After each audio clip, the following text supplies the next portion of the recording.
Now that we understand the Spartan system, we can consider its implications for Greek civilization as a whole.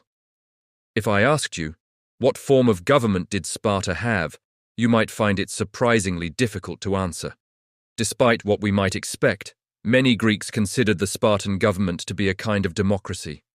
In Greek terms, democracy simply meant rule by the citizens, and in Sparta the citizens did, in fact, rule, at least among themselves.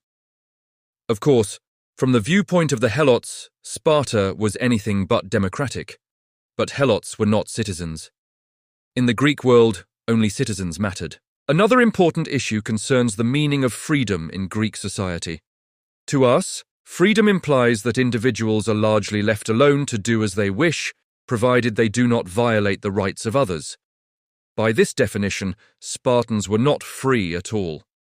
Spartan citizens belonged to the polis. After age 7, the state, not the family, became the central force in a child's life.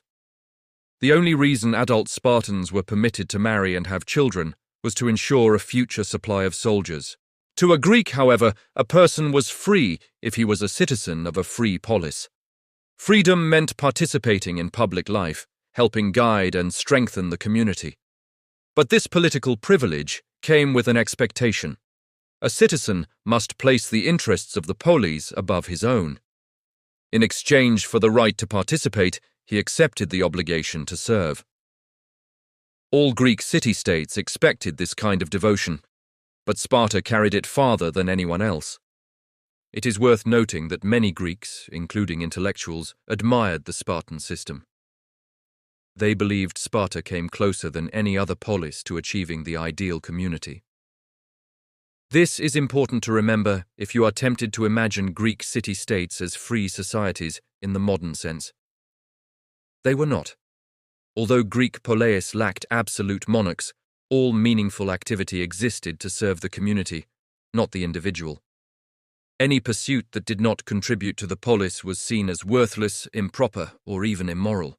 Because a Greek polis was small and tightly knit, anyone who violated these norms could easily be detected and punished.